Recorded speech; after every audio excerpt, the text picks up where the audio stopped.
Hello बच्चों, let's see question. A block of mass 2 kilogram is hanging over a smooth and light pulley through a light string. The other end of the string is pulled by a constant force F. The kinetic energy of the block increases by 16 joule in 2 seconds. And select the correct statements.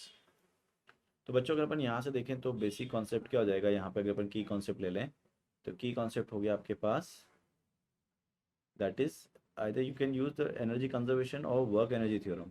तो हम use कर सकते हैं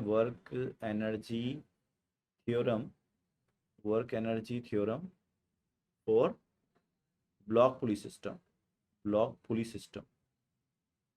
ठीक है.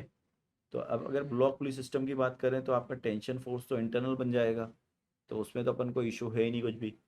तो अगर अपन देखें तो अपने पास सिचुएशन क्या है कि मान लो एक फोर्स अपन ने इस तरह से लगाया है. ये फोर्स अपन लगा रहे हैं डाउनवर्ड्स. ठीक है, ऐसे. तो ये फोर्स एफ है और ये कितना है आपका 2 किलोग्राम है. 2 किलोग्राम. अब ये बोल रहा जा रहा है कि the kinetic energy of block increases by 16 joule in 2 second. ठीक है, 16 जूल इन 2 सेकेंड. तो काइनेटिक एनर्जी जो जाएगी इसकी 16 जूल हो जाएगी, तो मैं लिखूंगा इसको half M V square. It is equal to what 16 joule. तो यहाँ से अगर हम निकालें half M into V square, V कितना हो गया आपका. तो वी हो गया आपके पास, दैट इज़ अपन को निकालना है इसको तो ना. और ये 16 है तो एम का वैल्यू कितना है 2, तो ये तो कट गया. तो वी कितना हो गया इसका 4 मीटर पर सेकेंड. तो 4 मीटर पर सेकेंड का वेलोसिटी हो गया इसके पास. ठीक है.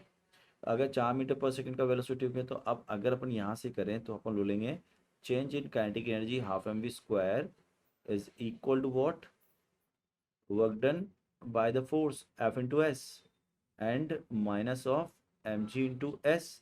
एस क्यों कर रहा हूँ, माइनस क्यों कर रहा हूँ, क्योंकि एम जी नेगेटिव काम करेगा. ठीक है. तो अब यहाँ से हमको डिस्प्लेसमेंट एस कैलकुलेट करना है. तो एक्सेलेरेशन कितना हो जाएगा इसका, चार. चार हो गया तो V equal to U plus A T.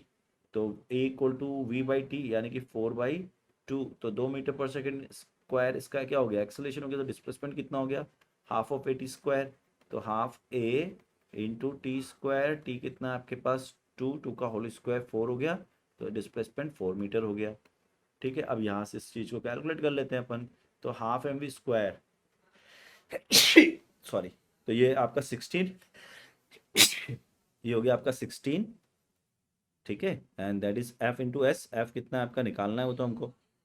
और डिस्प्लेसमेंट कितना है आपका 4 metre minus of M into G यानी कि 20 हो गया इंटू डिस्प्लेसमेंट कितना है 4 है यहाँ से. तो एफ कितना हो जाएगा इधर जाएगा तो ये हो गया आपका 24. तो फोर्स का वैल्यू हो गया बच्चों 24 न्यूटन. अब सेलेक्ट करते हैं ऑप्शंस को. पहला ऑप्शन फोर्स में बी और 24 Newton. Force must be of 24 Newton. तो फर्स्ट बी आंसर करेक्ट हो गया आपका.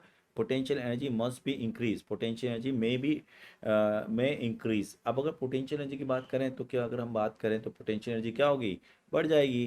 क्योंकि वो ऊपर जाएगा, ये बात हमको क्लियर हो गई. Potential energy will increase, potential energy must increase. तो राइट आंसर हो जाएगा इसका बी एंड सी. तो थर्ड ऑप्शन करेक्ट है. Final answer is third and I hope you understood it. Best of luck.